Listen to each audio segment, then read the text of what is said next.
तुझे प्रेमे आलिंगिनानंदी पूजित भावे वाळीन प्रणय नमः त्वमेव माता च पिता त्वमेव बन्धुश्च सखा त्वमेव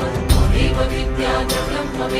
त्वमेव सर्वं मम देव कायेन वाचा मनसेन्द्रियैर्वा बुद्ध्यात्मना वा प्रकृतिस्वभावं करोमि यत्